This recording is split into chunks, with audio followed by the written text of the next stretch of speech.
स्वागत है साथियों आप सब लोगों का मेरे YouTube चैनल प्रोफेसर की क्लास 85 पे। साथियों एक आज महत्वपूर्ण टॉपिक हम करने जा रहे हैं जो है Swami Dayanand Saraswati. Indian political thinker का बहुत महत्वपूर्ण टॉपिक है ये, और इसको आज हम करेंगे। स्वामी दयानंद सरस्वती बहुत महत्व रखते हैं ये। लास्ट क्लास में हमने जो किया था, राय को किया था, और आज हम करेंगे स्वामी दयानंद सरस्वती को। राजा राम मोहन राय को हमने लास्ट क्लास में किया था, इंडियन पॉलिटिकल थिंकर का है। उससे पहले आप में से जो भी बच्चे JRF की तैयारी कर रहे हैं, JRF नेट की तैयारी कर रहे हैं, सेट की तैयारी कर रहे हैं, PGT की तैयारी कर रहे हैं, और जो बच्चे MA पॉलिटिकल साइंस और BA पोल साइंस, तो वो उन बच्चों के लिए इम्पोर्टेंट टॉपिक है। और आप में से जो भी पहली बार ये लेक्चर देख रहा है वो मेरे इस चैनल को सब्सक्राइब करना ना भूले, लाइक करना ना भूले और शेयर करना ना भूले साथियों, ठीक है ना। ये आप लोगों की जिम्मेदारी है, सब्सक्राइब करना, लाइक करना और शेयर करना। और साथियों यहाँ पे आपको फ्री ऑफ कॉस्ट मिलते हैं, लेक्चर मिलता है, नोट्स मिलते हैं, और आपको MCQ, PYQ, ये सारी चीज़ें आपको फ्री ऑफ कॉस्ट मिलती हैं। मेरे चैनल का नाम है प्रोफेसर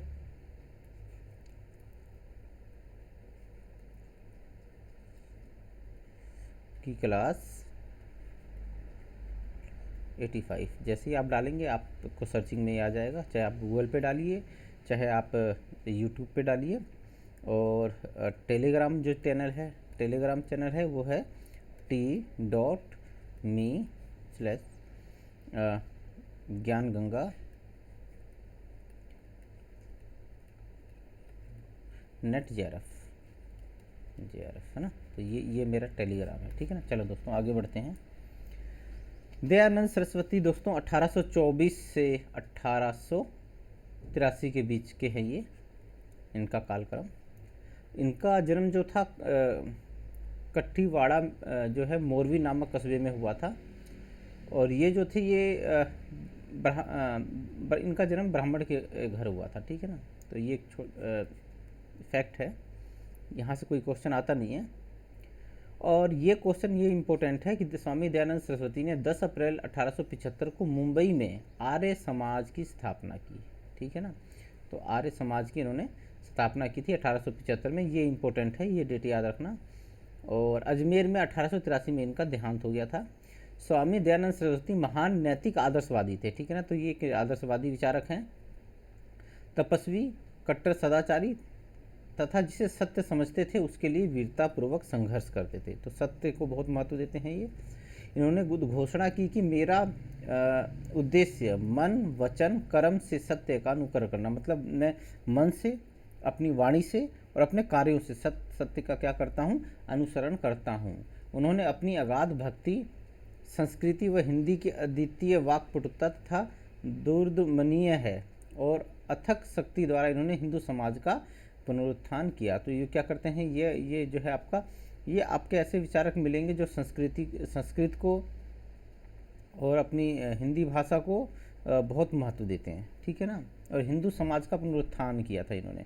हिंदू समाज में धार्मिक सुधार और सामाजिक सुधार, इन दोनों के लिए जाने जाते थे। धार्मिक सुधार भी और आपका सामाजिक सुधार, ये इन दोनों के लिए जाने जाते थे, ठीक है ना। इन दोनों को ये बहुत महत्व देते थे। दयानंद ये वेदों के प्रकांड पंडित थे, ठीक है ना, और एक समाज सुधारक थे। वेदों का इनको बहुत अच्छा ज्ञान था और वेदों पे बहुत ये वो देते हैं, बल देते हैं। और प्लस में क्या है कि ये आप देखोगे तो एक मिनट,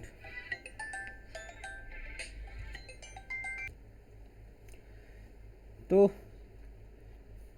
उन्होंने संस्कृत के बजाय हिंदी में, अब एक्चुअली सबसे बड़ी दिक्कत ये थी कि साथियों जितने भी हमारे वेद थे ना वो सारे के सारे संस्कृत में थे। तो जनसाधारण तक पता नहीं चल पाता था उनको कि भाई वेदों में क्या लिखा हुआ है, क्या बातें हैं। जो आज भी इस तरह की प्रॉब्लम आज भी है ना, आज हमें गिनती के लोग हमें इसलिए वेदों के बारे में या जो हमारी वैदिक सभ्यता है उसके बारे में इसलिए हमें ज्ञान देते हैं क्योंकि हमें पता नहीं होता या हमने उससे पढ़ा नहीं होता, इसलिए हमें जो वो बोल देते हैं हम उसको सत्य मान लेते हैं। लेकिन ये एक ऐसे विचारक थे कि इन्होंने संस्कृत की बजाय हिंदी में वेद भाष्य लिखे, ठीक है ना, हिंदी भाषा में लिखे उन वेदों को।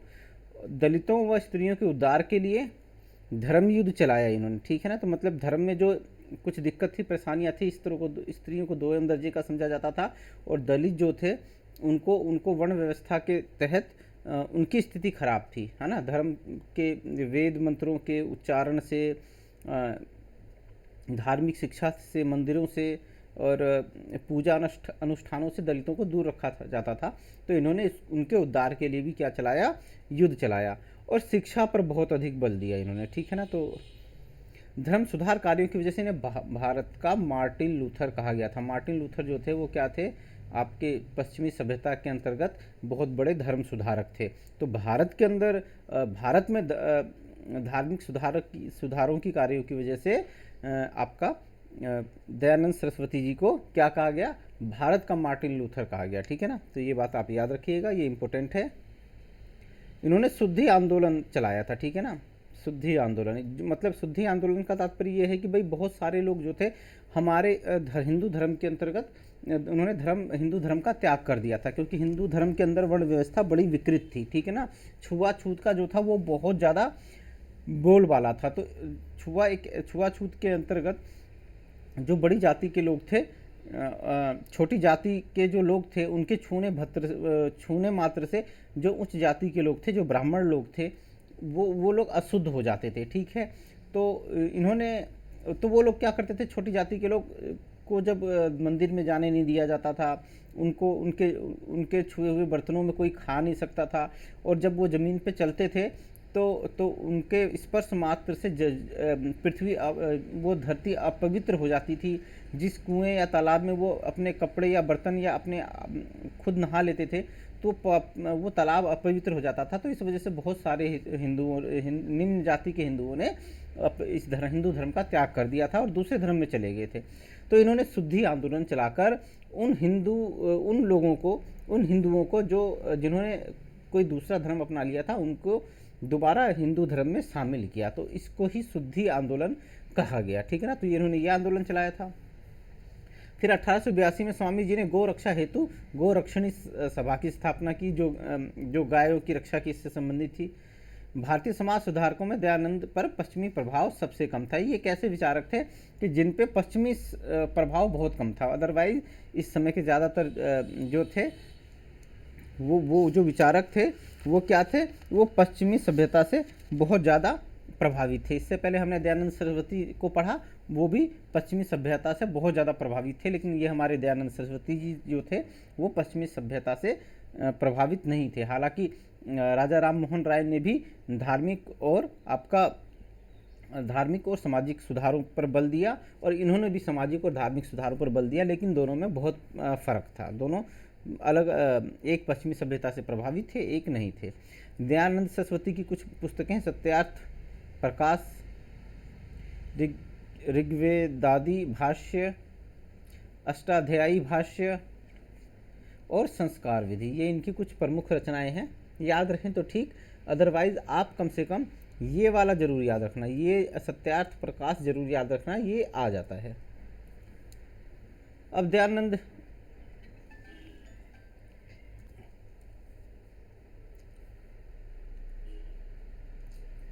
दयानंद के धार्मिक चिंतन के बारे में हम समझेंगे, इनके धार्मिक विचार कैसे हैं।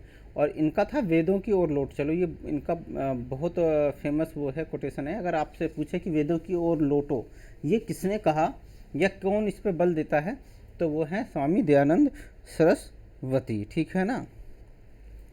अब था ये वेदों की सर्वोच्चता, ये वेदों की सर्वोच्चता इन्होंने स्थापित की। ये दयानंद ये तो आस्तिक और कट्टर, ये तो एक आस्तिक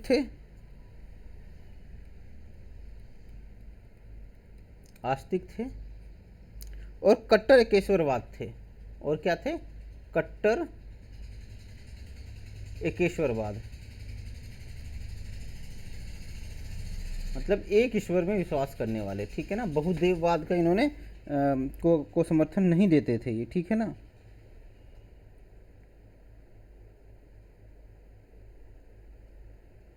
एक तो ये हो गया, ये वेदों की सर्वोच्चता स्थापित करते हैं, वेदों को ये महत्व देते हैं, और वेदों के अनुसार ही ये क्या करते हैं,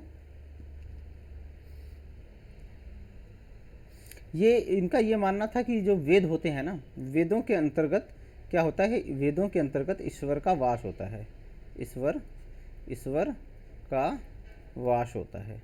ये इनका मानना था कि भाई जो वेद हैं, ये समय क्या है, ईश्वर की वाणी है। इन वेदों को वेदों के अंतर्गत ईश्वर की वाणी निहित है, और हमें क्या करना चाहिए, वेदों के अनुसार ही अपने व्यवहार को करना चाहिए। उसके बाद आता है महान ईश्वर की धारणा। दयानंद बहुदेववाद, और इसके अंतर्गत है कि एक तो बहुदेववाद,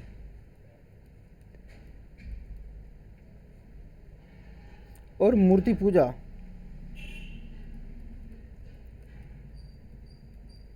इसके ये घोर विरोधी थे, है ना। इन दोनों चीज़ों की ये घोर विरोधी थे।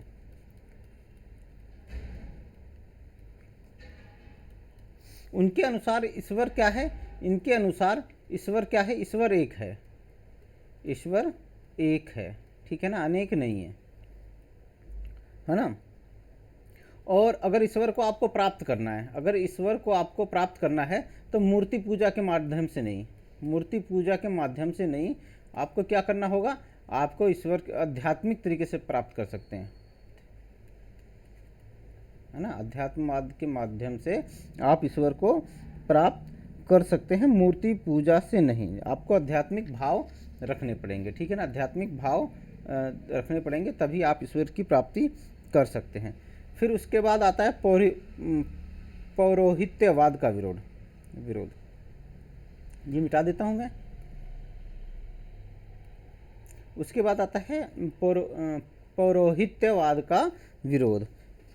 अब ये क्या है कि ये है ना, ये पंडितों के पाखंड से, ठीक है ना, पंडितों के पाखंड से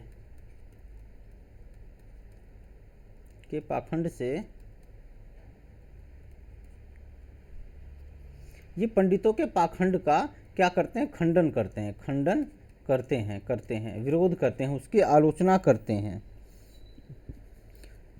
अब होता क्या, ये जो पुरोहित होते हैं या पौरोहित्य होते हैं ना, पुरोहित से मतलब था जो ब्राह्मण जाति के लोग थे, ठीक है ना, उनसे है। ये पुरोहित वर्ग जो था, ये क्या कहते थे कि ये ईश्वर,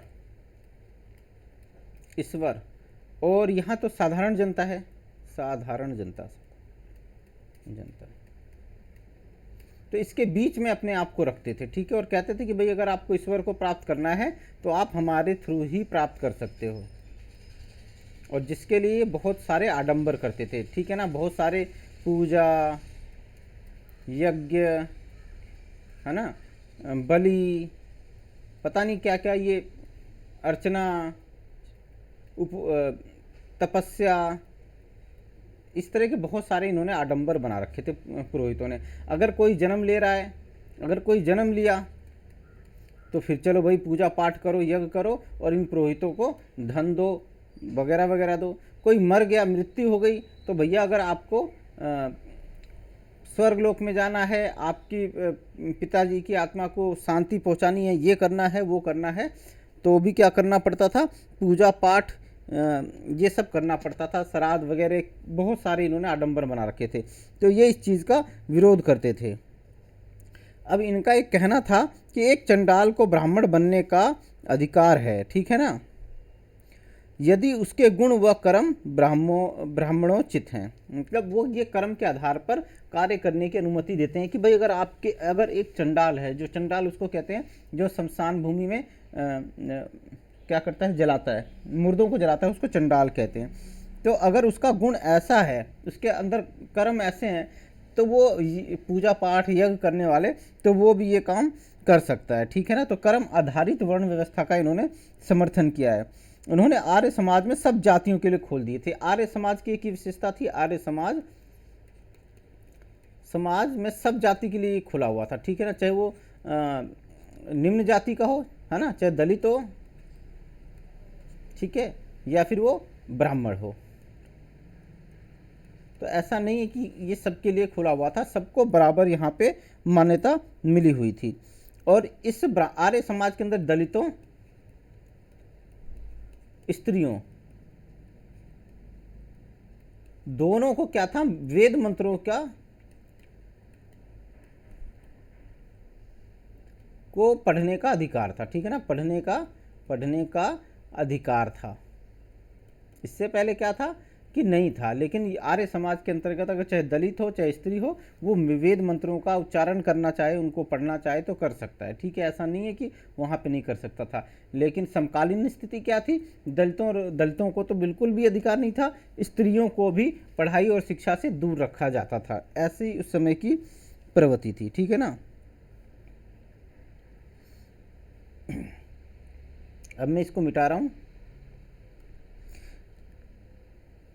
अब आप इस तरह से अगर देखते हो तो संपूर्ण जो भारत है ना, संपूर्ण भारत में इन्होंने कर्म व योग्यता के इनका जो दयानंद सरस्वती का जो सामाजिक जीवन में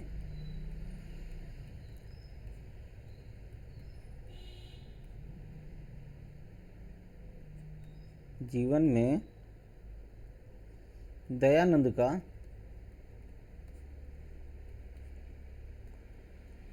लोकतांत्रिक आदर्शवाद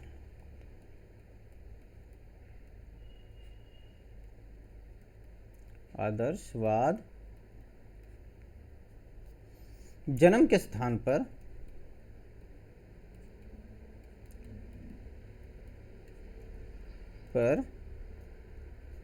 कर्म व योग्यता आधारित है, कर्म व योग्यता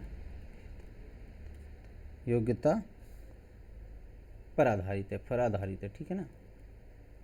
तो ऐसा इनका विचार था कि ये जन्म के आधार पर नहीं, ये कर्म को ज़्यादा महत्व देते थे, कर्म के आधार पर, योग्यता के आधार पर ये क्या करते थे कि वर्ण व्यवस्था के पक्षधर थे, ठीक है ना। कि अगर मान लो कोई निम्न जाति का है और वो क्या करता है, वो उसके अंदर ऐसे गुण हैं कि वो मंत्रों का उच्चारण कर सकता है, यज्ञ कर सकता है ना, कर्म कांडों में करवा सकता है, तो वो कर सकता था। इससे पहले क्या था कि ब्राह्मणवाद ने जन्म आधारित ये व्यवस्था कर रखी थी। तो कहीं ना कहीं इन्होंने एक खुली व्यवस्था का इन्होंने आह्वान किया, जिसमें निम्न वर्ण से एक वर्ग में से दूसरे वर्ग में जाने की स्वतंत्रता थी। और उसका आधार क्या था, उसका आधार था कर्म और योग्यता थी, ये दो चीज़ें थी, ठीक है ना। उसके अब ये क्या थे, ये कि लैंगिक, इसी के अंतर्गत ही क्या थे, ये लैंगिक समानता के पक्षधर थे, ठीक है ना। लैंगिक समानता के भी नहीं, इस लैंगिक समानता नहीं, इसको बाद में करेंगे। अब ब्राह्मणवाद व जाति प्रथा का विरोध, तो एक इन्होंने क्या किया था, जाति प्रथा का भी इन्होंने विरोध किया। ब्राह्मणवाद का विरोध करते थे क्योंकि ब्राह्मण जो थे वो अपने आप को उच्च जाति का समझते थे, और इन्होंने क्या करते, एक हायरार्की बना रखी थी, है ना। सबसे टॉप पे कौन होता था, ब्राह्मण, फिर उसके नीचे क्षत्रिय हुआ करते थे, फिर उसके नीचे वैश्य, और सबसे नीचे शूद्र की स्थिति थी, ठीक है ना। तो ये एक प्रकार से हायरार्की बनी हुई थी, और इसका सबसे खराब रूप ये था कि शूद्र को अस्पृश्य समझा जाता था, मतलब इसके छूने मात्र से ही कोई अशुद्ध हो जाता है ना। और ब्राह्मण, ये सब कुछ, ये इसी को ही ब्राह्मणवाद कहा था इन्होंने, और इसी का इन्होंने क्या किया था, विरोध किया था। और जाति प्रथा अर्थात ये जो चार वर्ण हैं और जातियों के आधार पर बटे हुए हैं, और इनका आधार क्या है, जन्म है ना, जन्म है, इसका इन्होंने विरोध किया, ठीक है ना। जन्म के आधार पर इस वर्ण व्यवस्था का इन्होंने विरोध किया, इस जाति प्रथा का इन्होंने विरोध किया है। तो ये इनका धार्मिक है, जिसके अंदर वेदों की सर्वोच्चता, मतलब वेदों को इन्होंने सर्वोच्च माना, वेदों को ईश्वर की वाणी माना है, एक महान ईश्वर की धारणा पर इन्होंने बल दिया, और मूर्ति पूजा और बहुदेववाद वाद का इन्होंने विरोध किया, पौरोहित्यवाद का विरोध किया, क्योंकि पुरोहित जो थे ये क्या थे, पाखंड करते थे, ये बिचौलिए थे जो ईश्वर तक पहुंचने का मार्ग बताते थे, और ये कहते थे कि हम ईश्वर के बहुत करीब हैं, ठीक है, तो हम ईश्वर की संतान हैं, कहते हैं ना ब्राह्मण कि हम क्या बोलते हैं, हम तो ब्रह्मा की संतान हैं। तो इस चीज़ का इन्होंने विरोध किया। ब्राह्मणवाद व जातिवाद, ठीक है ना, इसका विरोध किया कि जातियों में जो हिरार्की बनी हुई थी, ब्राह्मण सबसे ऊंची जाति है, शूद्र नीचे सबसे नीचे जाति है, और इनके जो कार्य थे जन्म के आधार पर बटे हुए थे, उसका इन्होंने क्या किया, घोर विरोध किया। तो ये इनके धार्मिक विचार थे, इसके माध्यम से इन्होंने धर्म सुधार का प्रयास किया। अब इनका सामाजिक दर्शन हम थोड़ा सा एक बार पढ़ेंगे।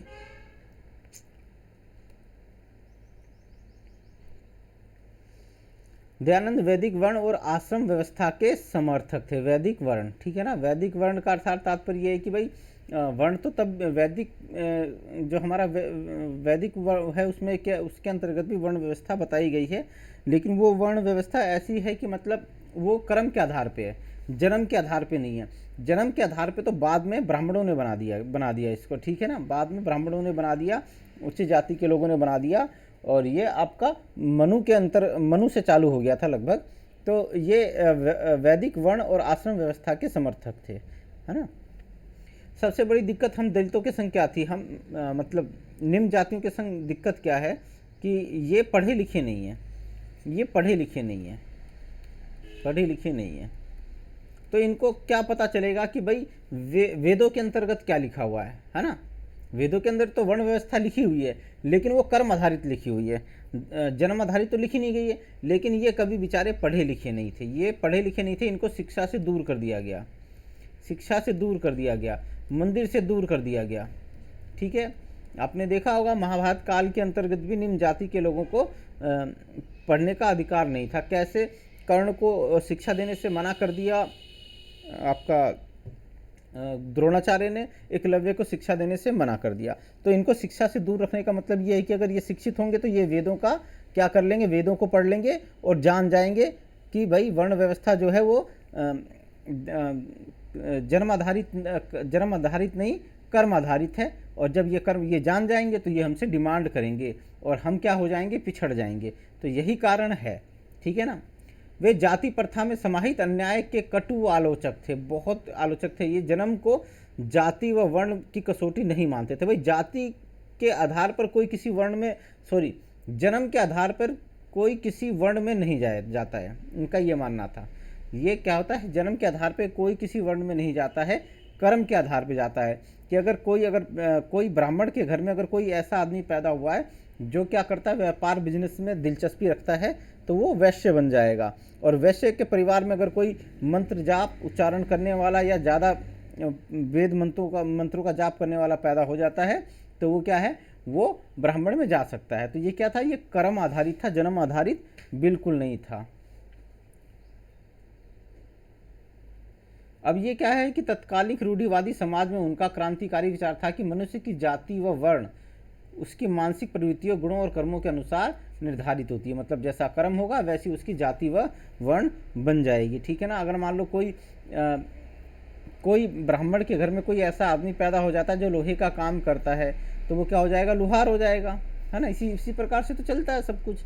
इस प्रकार भारत में सामाजिक जीवन में दयानंद का लोकतांत्रिक आदर्शवाद, ठीक है ना। इसको लोकतांत्रिक आदर्शवाद से कौन जुड़े हुए हैं, तो ये जुड़े हुए हैं हमारे दयानंद सरस्वती। जन्म के स्थान पर कर्म व योग्यता को आधार मानता है। दयानंद का मत था कि मनुष्य अपने विकास के अनुकूल साधनों और विधियों को चयन में स्वतंत्र है। अब ये नहीं है कि भैया कि क्या बोलते हैं, कर्म आधारित तो है, लेकिन आप अपना विकास करना चाहते हैं तो आप कौन सा धंधा करेंगे, कौन सा काम करेंगे, इसके लिए भी आप स्वतंत्र हैं, ठीक है ना। किंतु समाज से संबंधित कार्यों में ये विषय में वो पराधीन था। कुछ चीज़ें थी जिसके अंतर्गत नहीं था, अदरवाइज आप कर सकते हैं।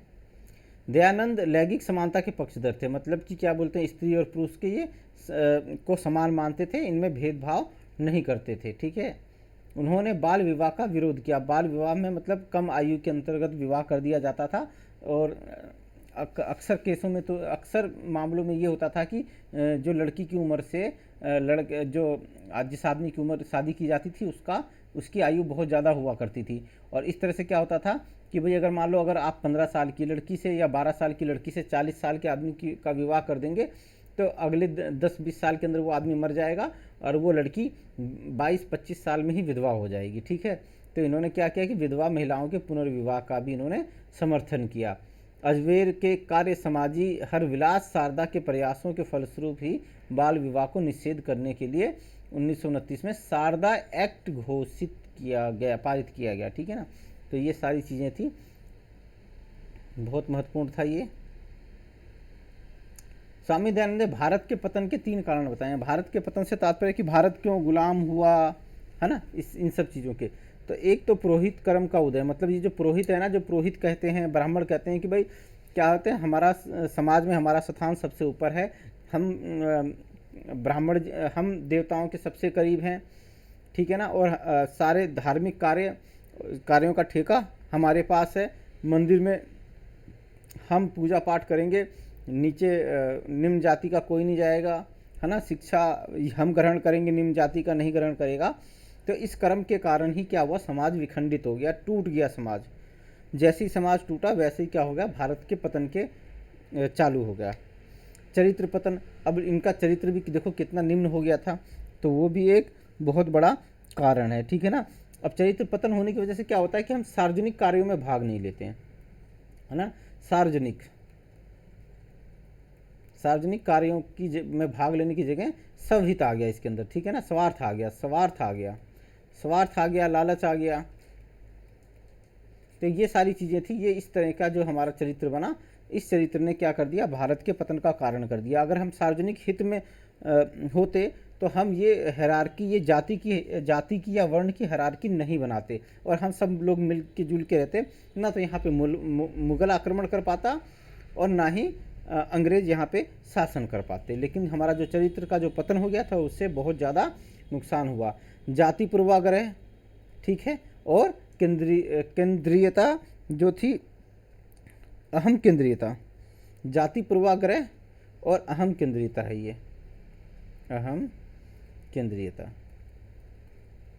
इसने भी क्या कर दिया कि भारत के पतन में वो किया कि भाई लोग जातियों की जो पूर्वाग्रह है, जो एक जाति के प्रति मन में पहले से एक पूर्ण पहले से बनी बनाई जो सोच है, उसको दिमाग में कहीं ना कहीं डाल रखा था।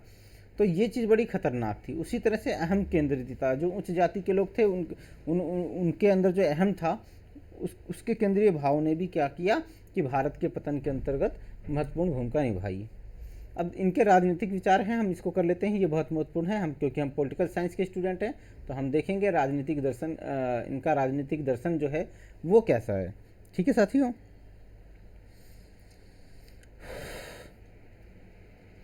अब ये जो थे ना, ये कोई राजनीतिक विद्वान नहीं थे, ये राजनीतिक दार्शनिक नहीं थे। ठीक है ना, ये राजनीतिक दार्शनिक तो नहीं थे, लेकिन ये एक समाज सुधारक थे। क्या थे ये, समाज सुधारक थे।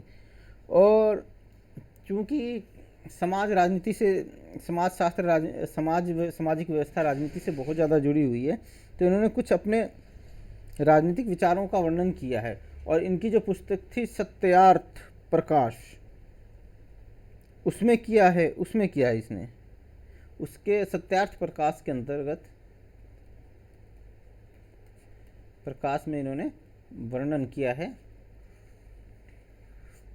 ठीक है ना, तो चलो आगे हम समझने की कोशिश करते हैं इनके राजनीतिक विचार। अब इनका सबसे पहला ये क्या करते हैं कि ये स्वशासन पर बल देते हैं। किस पे देते हैं दोस्तों, स्वशासन पर बल देते हैं, स्वशासन पर बल देते हैं।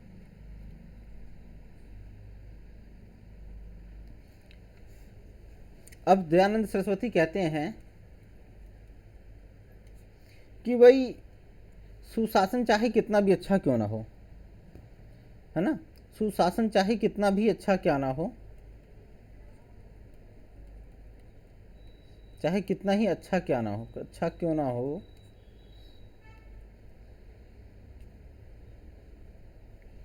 ये जो है ना, सुशासन स्वशासन का स्थान नहीं ले सकता।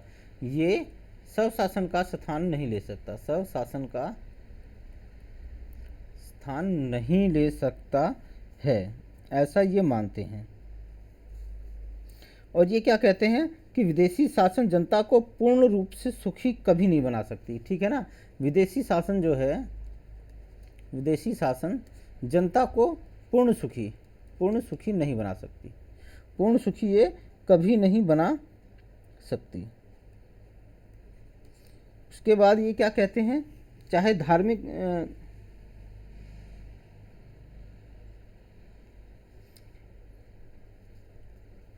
अब ये कहते हैं कि विदेशी शासन जो है वो चाहे कितना ही अच्छा सुशासन क्यों ना हो, वो कभी भी स्वशासन के समान नहीं हो सकता है। और विदेशी शासन जो है वो कभी भी जनता को पूर्ण सुखी नहीं बना सकती है, चाहे वह धार्मिक दुर्भाव से मुक्त हो, है ना। धार्मिक दुर्भाव से मुक्त मतलब कि वो चाहे मतलब धार्मिक भेदभाव ना करती हो, धर्म है ना, धर्म में सबको बराबर समझती हो, है ना, चाहे देश साथियों के साथ पक्षपात रहित व्यवहार करे, तो भी सुशासन स्वशासन का स्थान नहीं ले सकती। कहने का तात्पर्य यह है कि दयानंद सरस्वती जी कहते हैं कि भाई विदेशी शासन चाहे कितना भी बढ़िया क्यों ना हो, चाहे कितना भी उत्तम क्यों ना हो, चाहे बेशक वो धार्मिक रूप से पक्षपात ना करता हो, चाहे वो बेशक अन्य मामलों के अंदर हमारे देश के लोगों के साथ पक्षपात ना करता हो, तब भी वो स्वशासन का स्थान नहीं ले सकता है, ठीक है ना। तो ऐसा कहते हैं, ठीक है ना, कि विदेशी शासन चाहे कितना अच्छा हो, चाहे कितना कल्याणकारी हो, चाहे वो बेशक धार्मिक पक्षपात ना करता हो, राजनीतिक पक्षपात ना करता हो, तब भी वो स्वशासन का स्थान नहीं ले सकता। ये एक बात इन्होंने स्वशासन के अंतर्गत की है, अर्थात ये स्वशासन को अत्यधिक महत्व देते हैं। अब प्रबुद्ध राजतंत्र का ये समर्थन करते हैं, ठीक है ना। अब ये जो विचार है ना इनका, ये मनुस्मृति से प्रभावित है, मनुस्मृति से, ठीक है, मनुस्मृति से ये प्रभावित हैं। और ये इन्होंने वहाँ से ही राजतंत्र का कॉन्सेप्ट वहीं से लिया है कि राजतंत्र को ये अच्छी व्यवस्था मानते हैं, लेकिन राजतंत्र का तात्पर्य निरंकुश राजतंत्र नहीं है, निरंकुश राजतंत्र नहीं है, ठीक है, बल्कि ये जो जिस राजतंत्र की कल्पना करते हैं या जिस राजा की कल्पना करते हैं, वो तो प्लेटो वाला दार्शनिक राजा है ना, प्लेटो वाला दार्शनिक राजा है, उसका समर्थन करते हैं, ठीक है ना। तो ऐसा ये कहते हैं।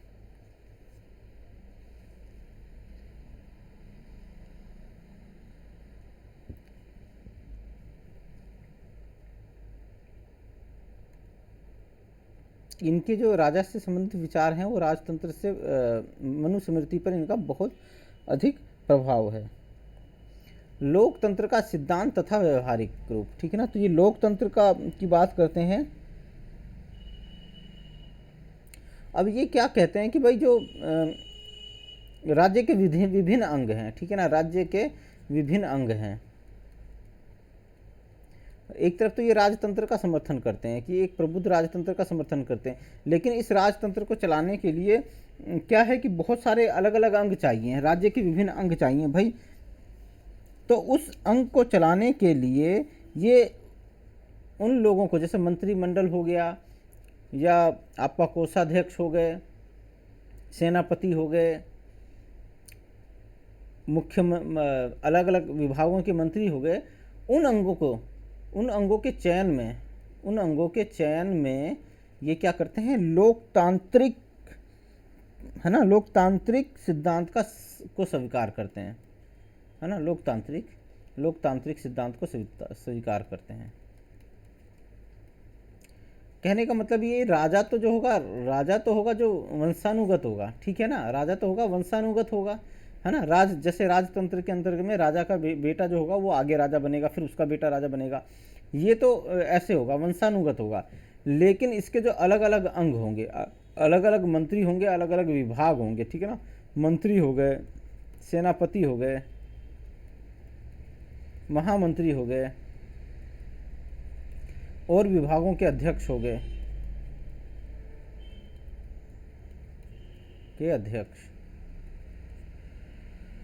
अध्यक्ष, ये क्या होंगे, ये लोकतांत्रिक प्रक्रिया से चुने जाएंगे, ये लोकतांत्रिक प्रक्रिया से चुने जाएंगे। उदाहरण के लिए हम अभी के उदाहरण में देखें तो इंग्लैंड देख लेते हैं। इंग्लैंड वैसे इस तरह का है नहीं, लेकिन हमें समझने में ये मदद करेगा। इंग्लैंड में राजा क्या है, राजा या रानी क्या है, वंशानुगत है ना, रानी क्या है, वंशानुगत है। लेकिन बाकी जो प्रधानमंत्री हैं, ठीक है, और अन्य मंत्री हैं, ये सब क्या होते हैं, ये चुने जाते हैं। ये क्या होता है, लोकतांत्रिक प्रक्रिया के तहत चुने जाते हैं, लोकतांत्रिक प्रक्रिया के तहत चुने जाते हैं, इनका चुनाव होता है, ठीक है ना। तो इस तरह की बात ये इसके अंतर्गत करते हैं।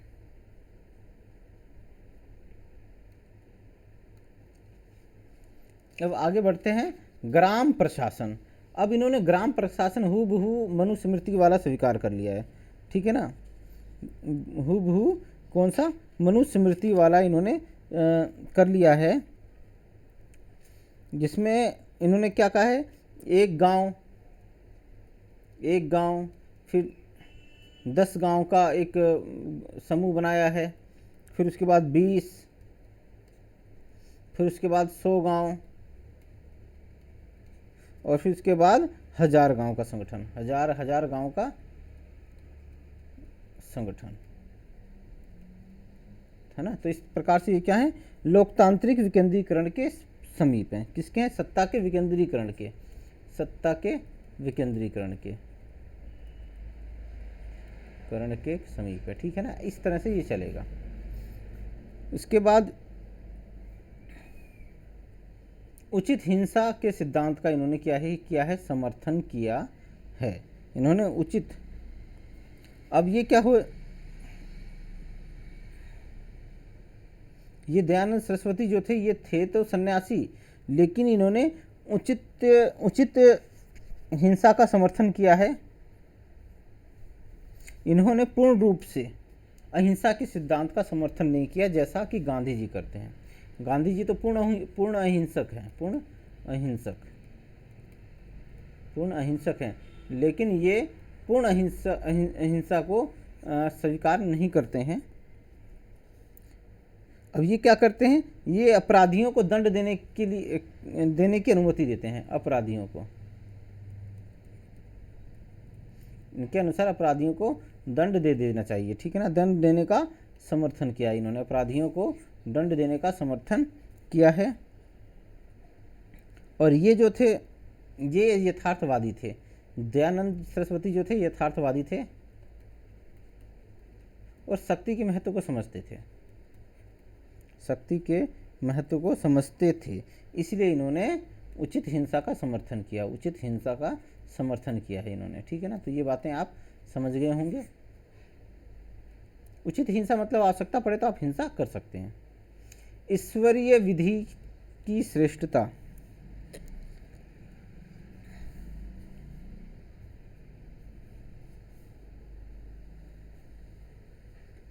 अब ये क्या करते हैं कि जैसे मध्यकालीन भारत के अंतर्गत क्या था कि ईश्वरीय विधि को राजा की सत्ता से ऊंचा माना जाता था, है ना। क्या मध्यकाल में क्या आता था कि ईश्वरीय जो विधि थी, ईश्वरीय विधि को राजा से उच्च समझा जाता था, उच्च समझा जाता था, है ना। राजा से उच्च समझा जाता था, किसको, ईश्वरीय विधि को। तो उसी प्रकार दयानंद ईश्वरीय व धर्मशास्त्रीय विधि को राजनीतिक सत्ताधारी विधि से उच्च समझते थे। मतलब जो ईश्वरीय विधियां हैं, जो वेदों में लिखे हुए नियम कायदे कानून हैं, वो क्या है, राजनीतिक सत्ता की विधियों से, राजनीतिक सत्ताधारी की विधियों से ऊपर हैं, ऐसा ये मानते थे। अब वैदिक सार्वभौमिकवाद, ये बहुत महत्वपूर्ण है इनका। अब इनका एक स्वप्न था कि विश्व में आर्यों का चक्रवर्ती राजतंत्रीय साम्राज्य हो, चक्रवर्ती राजतंत्रीय साम्राज्य हो।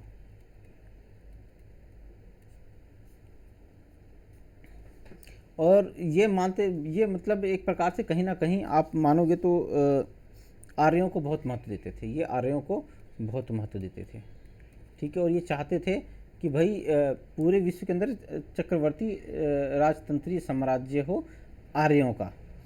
और ये क्या करते थे कि वैदिक स्वराज्य का गुणगान गाते थे, ठीक है। हमारे वेदों में जो स्वराज था उसका गुणगान करते थे। वह वैदिक व मानवतावादी सार्वभौमिकवाद को सार्थक करने के लिए उन्होंने आर्य समाज के अलावा परोपकारिणी सभा एक बताई थी, परोपकारिणी सभा भी उन्होंने बनाई थी। ये इतना महत्वपूर्ण है नहीं, ठीक है ना। तो बस ये रखना, वैदिक सार्वभौमिकतावाद को इन्होंने ज़्यादा महत्व दिया कि ये पूरे विश्व के अंदर वेदों की सर्वोच्चता स्थापित करना चाहते थे और चाहते थे कि आर्य चक्रवर्ती राजतंत्रीय साम्राज्य स्थापित करें, ठीक है ना। अब इसके लिए इन्होंने किया क्या क्या था भाई, तो ये भी देख लो एक बार कि ये वैदिक सार्वभौमता का की स्थापना के लिए इन्होंने क्या किया। इन्होंने किया कि भाई वेद वेदांगों का प्रचार प्रसार किया, ठीक है ना। प्रचार प्रसार किया इन्होंने संपूर्ण विश्व में। इन्होंने इनके वेदों के प्रचार के लिए इन्होंने संपूर्ण विश्व में धर्म प्रचारक भेजे। क्या? धर्म प्रचारक भेजे संपूर्ण विश्व के अंदर, मतलब जहाँ भी संभव हुआ। और क्या क्या इन्होंने प्रचार केंद्र भी खोले, प्रचार केंद्र, है ना। किसके लिए? वेदांगों का प्रचार करने के लिए। और क्या क्या इन्होंने अनाथों और दलितों को संरक्षण व शिक्षा दी, ठीक है ना। तो इन्होंने वैदिक सार्वभौमिकवाद के लिए वेद वेदांगों का प्रचार प्रसार किया बढ़ चढ़ के। इन्होंने धर्म प्रचार, विश्व में धर्म प्रचारक भेजे और कई सारे प्रचार केंद्र खोले। और इन्होंने अनाथों और दलितों को संरक्षण प्रदान किया और उन्हें शिक्षा प्रदान की। अब एक आखिरी है ये सब धर्म, ठीक है ना। स्वधर्म, ये सब धर्म नहीं है, ये स्वधर्म है।